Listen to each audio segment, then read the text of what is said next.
வணக்கம். நான் உங்களுடைய கோச் அப்துல் நபீல். எங்கிட்ட கடந்த 2-3 நாட்களாக என்னுடைய நிறைய சப்ஸ்கிரைபர்ஸ் வாட்ஸ்அப்லேயும் ஃபோன்லேயும் பண்ணி கோச் எனக்கு இந்த புது கவர்மெண்ட் டைரக்ட் செல்லிங் ரூல்ஸை பற்றி கொஞ்சம் பேசுங்க அப்படின்னு நீங்கள் கேட்டுக்கிட்டே இருக்கீங்க. ஸோ அதனால் இன்றைக்கி ஷார்ட்டாக கவர்மெண்ட் என்ன ரூல் போட்டிருக்காங்க அப்படின்றது நான் உங்களுக்கு எக்ஸ்பிளைன் பண்ண ட்ரை பண்ணுறேன். First of all government of இந்தியாவுக்கு நான் இந்த இடத்துல தேங்க்ஸ் சொல்லிக்க கடமைப்பட்டிருக்கேன். இது ரொம்ப நாளாக நான் வெயிட் பண்ணிகிட்டு இருந்த ஒரு விஷயம். இந்த இண்டஸ்ட்ரிக்கு டைரக்ட் செல்லிங் இண்டஸ்ட்ரிக்குன்னு ஒரு முறையான சட்டம் வேணும் அப்படின்னு. அதனால் மினிஸ்ட்ரி ஆஃப் கன்சியூமர் அஃபேர்ஸ்க்கு இந்த இடத்துல நான் நன்றி சொல்லிக்கிறேன். ஓகே, இப்போது 2016 டைரக்ட் செல்லிங்க்குன்னு ஒரு கைட்லைன்ஸ் இஷ்யூ பண்ணியிருந்தாங்க. நிறைய பேர் 2016 வந்த கைட்லைன்ஸை ரூல்னு நினச்சிருக்காங்க. ஆக்சுவலி 2016 கவர்மெண்ட் கொடுத்தது ஒரு கைட்லைன்ஸ் தான். கைட்லைன்ஸ் இஷ்யூ பண்ணியிருந்தாங்க. 2021 டிசம்பரில் தான் அந்த கைட்லைன்ஸை இன்னும் சரிப்படுத்தி ஒரு ரூலாக இந்தியாவுக்கு கொடுத்துருக்காங்க. இது ரொம்ப வரவேற்கத்தக்க ஒரு விஷயம். கைட்லைன்ஸ்க்கும் ரூல்ஸ்க்கும் என்ன வித்தியாசம் அப்படின்னு நம்ம ஷார்ட்டாக பார்த்துட்டு என்ன ரூல் போட்டிருக்காங்க அப்படின்றத நம்ம பார்ப்போம். கைட்லைன் அப்படின்றது நம்ம ஃபாலோ பண்ண வேண்டிய ஒரு விஷயம். இப்போ உதாரணத்துக்கு இந்த கொரோனா வந்த புதுசில் எல்லாரையும் மாஸ்க் போடுங்க அப்படின்னு அனௌன்ஸ் பண்ணாங்க. ஓகே, சிலர் போட்டாங்க, சிலர் போடலை. அது ஜஸ்ட் ஒரு ஆர்டர், அவ்வளோதான். ஆனால் அதுக்கப்புறம் ரூல் போட்டாங்க. என்ன ரூல் போட்டாங்க? மாஸ்க் போடலைன்னா அவங்களுக்கு ஃபைன் அப்படின்னு ரூல் போட்டாங்க. இது ரூல். ஸோ இப்போது டைரக்ட் செல்லிங்லேயும் போட்டிருக்கிறது ரூல். இந்த ரூலை யார் ஃபாலோ பண்ணலையோ, எந்த கம்பெனி ஃபாலோ பண்ணலையோ அவங்க மேலே சட்டப்படி நடவடிக்கை எடுக்கப்படும். காரணம், இட்ஸ் அ ரூல், சட்டம். அதை முதல்ல கிளியராக புரிஞ்சுக்கோங்க. ஸோ என்ன ரூல் போட்டிருக்காங்க அப்படின்னு பார்க்குறதுக்கு முன்னாடி ரொம்ப மனசுக்கு வருத்தம் தர்ற ஒரு விஷயம் என்னன்னா, இந்த மீடியா இருக்கு இல்லையா, பத்திரிகைகள், இந்த கூகுள் நியூஸு, இந்த பல நியூஸ் பேப்பர்ஸ், நான் பேர் சொல்ல விரும்பல, அவங்க மக்களை மிஸ்லீட் பண்ணுற மாதிரி நியூஸ் போடுறாங்க. கரெக்டாக போடணும். அது என்ன நியூஸ் போட்டிருக்காங்கன்னு நான் சொன்னால் அதுக்கே 1 மணி நேரம் ஆகிடும். அதை படிக்கும்போது மக்கள் மத்தியில் டைரக்ட் செல்லிங்கே பேண்ட் பண்ண மாதிரி ஒரு இமேஜை ப்ரொஜெக்ட் பண்ணுறாங்க இந்த பத்திரிகைகளில். ஏன் இப்படி பண்ணுறாங்கன்னு எனக்கு புரியல. டைரக்ட் செல்லிங்கை பேன் பண்ணலை, தப்பாக பண்ணுற டைரக்ட் செல்லிங் கம்பெனிஸை தான் பேன் பண்ணுறாங்க, பேன் பண்ண போகிறாங்க. இனிமேல் அதுக்கு லோக்கலில் ஒவ்வொரு ஸ்டேட் கவர்மெண்ட்டுக்கிட்ட உத்தரவிட்டிருக்காங்க மானிட்டர் பண்ணுறதுக்கு. இந்த சட்டத்திட்டங்கள்லாம் இந்த கம்பெனிகள் வருதான்னு பாருங்கள். இந்த சட்டத்திட்டங்களில் வரலன்னா அந்த கம்பெனிஸை பேன் பண்ணுங்க அப்படின்னு தான் ரூல் சொல்லுது. ஸோ டைரக்ட் செல்லிங்கை பேன் பண்ணலை, அதை முதல்ல நீங்கள் கிளாரிஃபை ஆயிக்கோங்க. ஸோ டைரக்ட் செல்லிங்க்கு ரூல்ஸ் தான் போட்டிருக்காங்க. இப்படி தான் இருக்கணும், இப்படி இருக்கக்கூடாது. நல்ல விஷயம் தானே, நான் இதை வரவேற்கிறேன்.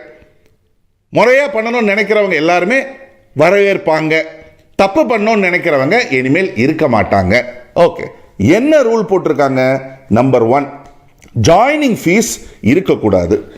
எந்த டைரக்ட் செல்லிங் கம்பெனிஸும் இனிமேல் ஜாயினிங் ஃபீஸு வாங்கக்கூடாது. அவங்க பணம் கொடுத்தாங்கன்னா அந்த பணத்துக்கு அந்த கம்பெனி ஒரு கரெக்டான ப்ராடக்டை கொடுக்கணும். இதுதான் ரூல். ப்ராடக்ட்டு எந்தெந்த ப்ராடக்ட் எல்லாம் பண்ணலான்னு போட்டிருக்கு. இதெல்லாம் நீங்கள் கூகுள் பண்ணி பார்த்தீங்கன்னா உங்களுக்கு டீட்டெயிலாக தெரியும். இல்லைனா அதுக்குன்னு நான் ஒரு வீடியோ போடுறேன். முதல்ல உங்கள் குழப்பத்தை கிளியர் பண்ணணுன்றதுக்காக தான் இந்த வீடியோ. நான் டீட்டெயிலாக இன்னொரு வீடியோவில் நம்ம பேசுவோமே இதை பற்றி. ஸோ ஜாயினிங் ஃபீஸ் இருக்கக்கூடாது. 2வது, வேல்யூ ஃபார் ப்ராடக்ட். அந்த ப்ராடக்ட்டுக்கு வேல்யூ இருக்கணும். அவங்க வாங்குறவங்க தேவையில்லைன்னா விற்கிற மாதிரி இருக்கணும். இன்றைக்கி மார்க்கெட்டில் உதாரணத்துக்கு நம்ம ஒரு சோப்பு எடுத்துப்போம். ஒரு சோப்பு பார்த்தீங்கன்னா 10 ரூபாலேருந்து 100 ரூபா வரைக்கும் எல்லாம் இருக்குது, விதவிதமாக இருக்குது. அதே மாதிரி தான் இருக்கணும் டைரக்ட் செல்லிங்லேயும். அந்த சோப்போடைய விலை நீங்கள் 500 ரூபா 1000 ரூபாலாம் விற்க முடியாது இனிமேல். ஸோ அந்த வேல்யூ இருக்கணும், ப்ராடக்ட்டுக்குள்ள வேல்யூ இருக்கணும். இது ரெண்டாவது. மூணாவது, பிரமிட் இருக்கக்கூடாது. பிரமிட் அப்படின்னா நல்லா கேட்டுக்கோங்க, பிரமிடை பற்றி பேசணுன்னாலே ஒரு வீடியோ தனியாக போடணும், அது நம்ம தனியாக போடுவோம். பிரமிட் ஸ்கீம்னா என்ன?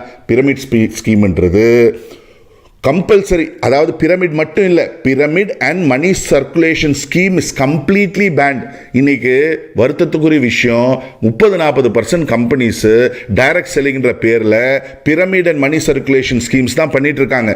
Pyramid and money circulation scheme வந்து அந்த 2016 கைட்லைன்ஸ்லேயே இல்லீகல்னு சொல்லிட்டான். ஆனால் இப்போ 2021 டிசம்பரில் அதுக்கு சட்டம் கொண்டு வந்துட்டான். ஏதாவது ஒரு company pyramid and money circulation ஸ்கீமில் டைரக்ட் செல்லிங் என்ற பேரில் இயங்குனா they will be punished, ரொம்ப கடுமையான தண்டனைக்கு ஆளாவாங்க.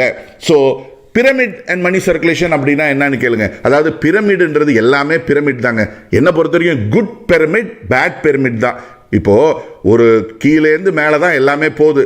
ஏன்னா ஸ்டேஜ் பை ஸ்டேஜ், இப்போ ஒரு வேலை செய்கிறாங்கன்னா அவங்களுக்கு மேலே மேனேஜர் இருப்பாங்க, அவங்களுக்கு மேலே ஓனர் இருப்பாங்க. ஸோ கீழே இருக்கிற வேலைக்கேற்ற சம்பளம் மேலே இருக்கிறவங்க தான் கொடுக்கணும். இதெல்லாம் வந்து குட் பிரமிடில் நம்ம சேர்த்துக்கலாம். இப்போ ஒரு ட்ரெடிஷ்னல் மார்க்கெட்டிங் எடுத்திங்கன்னா அவங்க மேனுஃபேக்சர் பண்ணுவாங்க, அதுக்கப்புறம் ஒரு ஸ்டேஜாக வந்து கீழே இருக்கிற ரீட்டைல் கிட்ட வரும், ரீட்டைலர் கன்சியூமர் கிட்ட கொடுப்பாங்க. இதெல்லாம் குட் பிரமிடில் வரும். ஆனால் பேட் பிரமிட்னா என்னன்னு கேட்டிங்கன்னா, இல்லீகல் பிரமிடை பற்றி நான் சொல்கிறேன். இது நான் முதல்ல சொன்னது லீகல் பிரமிட். இல்லீகல் பிரமிட்னா அதில் ப்ராடக்டே இருக்காது, எந்த விதமான ப்ராடக்ட்டுமே இருக்காது, காசு மட்டும் இருக்கும். 10,000 ரூபா வாங்குவாங்க ஒருத்தர், அப்புறம் நீ ஒரு 10 பேரை 10,000 ரூபா வாங்க வைன்னு சொல்லுவாங்க. இப்படி பணமே சுற்றிக்கிட்டு இருக்கும். ஸோ கீழே இருக்கிறவங்க மாட்டிப்பாங்க, மேலே இருக்கிறவங்க சம்பாதிப்பாங்க, ஒரு நாளைக்கு எஸ்கேப் ஆகிடுவாங்க. இதை பற்றி டீட்டெயிலாக நம்ம இன்னொரு வீடியோவில் பார்ப்போம். ஸோ மணி, உங்களுடைய கம்பெனி, உங்களுடைய பிஸ்னஸ் மணி சர்க்குலேஷனில் இருந்தால், டிஸ்ட்ரிபியூட்டர்ஸ் அதாவது நெட்வொர்க்கர்ஸ் கேட்டுக்கோங்க, மணி சர்க்குலேஷனில் இருந்தால் தயவுசெய்து டக்குன்னு லீகலான கம்பெனிக்கு நீங்கள் உங்களை மாற்றிக்கோங்க. நீங்களும் தேவையில்லாமல் சட்ட சிக்கலில் மாட்டிக்காதீங்க. ஸோ உங்கள் கம்பெனி ப்ராப்பராக நீங்கள் கூகுள் பண்ணி பார்த்தீங்கன்னா தெரியுங்க, புது ரூல்ஸ் அண்ட் ரெகுலேஷன்ஸ் என்னன்றது கூகுள் பண்ணி பாருங்க, விளக்கமாக இருக்குது. ஸோ திருப்பி ஒரு வாட்டி சொல்லிக்கிறேன், டைரக்ட் செல்லிங் வந்து பேண்ட் ஆகலை, டைரக்ட் செல்லிங் வந்து லீகல். 2021 டிசம்பர்ல போட்டிருக்கிற சட்ட திட்டத்துக்கு உட்பட்ட கம்பெனிகளா இருந்தா அது லீகலான பிசினஸ், லீகலான கம்பெனி. இன்னொன்னு, கம்பல்சரி இந்தியாக்குள்ள ஒரு ரெஜிஸ்டர்ட் ஆஃபீஸ் இருக்கணும். இன்னைக்கு நிறைய கம்பெனிங்க வெளிநாட்டில் ரெஜிஸ்டர் ஆஃபீஸ் வச்சுட்டு இங்க ஆப்ரேட் பண்றாங்க. அதெல்லாம் இனிமேல் பண்ண முடியாது. வெளிநாட்டு கம்பெனி இங்க வந்து பிசினஸ் பண்ணலாம், ஆனா இங்க லோக்கல்ல ப்ராப்பரான ஒரு ரெஜிஸ்டர்ட் ஆஃபீஸ் இங்க இருக்கணும். இது ஆக்சுவலி என்னை பொறுத்த வரைக்கும் டிஸ்ட்ரிபியூட்டர்ஸ்க்கு, நெட்வொர்க்கர்ஸ்க்கு, டைரக்ட் செல்லர்ஸ்க்கு ரொம்ப சாதகமான ஒரு ரூல் தான் கவர்மெண்ட் போட்டிருக்கு. அதனால நான் அதை வரவேற்கிறேன். பயம் இல்லாமல், கவலை இல்லாமல், கொஞ்ச நாளில் நின்றுடுமோ, கொஞ்ச நாளில் நிறுத்திடுவாங்களோ, கொஞ்ச நாளில் ஓடிடுவாங்கன்ற இந்த கலக்கமெல்லாம் இல்லாமல் 2022 நீங்கள் தைரியமாக டைரக்ட் செல்லிங் பண்ணுறதுக்கு ஒரு எக்ஸலண்ட்டான ரூல் தான் இந்த புது ரூல்னு சொல்லி, டைரக்ட் செல்லிங் ஆரம்பத்திலேருந்து நான் சொல்லிட்டு இருக்கிறது தான். ஆரம்பத்திலேருந்து நான் சொல்லிட்டு இருந்து பல ஆயிரம் பேரை லட்சாதிபதியும் கோடீஸ்வரர்களும் ஆக்கிட்டு இருக்குன்னு நான் சொல்லிட்டு இருந்தேன். ஆனால் இப்போ சொல்கிறேன், பல லட்சம் பேரை இனிமேல் டைரக்ட் செல்லிங் கோடீஸ்வரனும் லட்சாதிபதிகளையும் ஆக்க போகுதுன்னு சொல்லி பயமே படாதீங்க. இந்த ரூல் வந்து டைரக்ட் செல்லிங் கம்பெனிஸுக்கு, லீகலாக எத்திக்கலாக பண்ணிட்டு இருக்கிற டைரக்ட் செல்லிங் கம்பெனிஸுக்கு நல்ல ஒரு செய்தி தான் சொல்லி நான் முடிச்சுக்கிறேன். Wish you all the best. God bless you.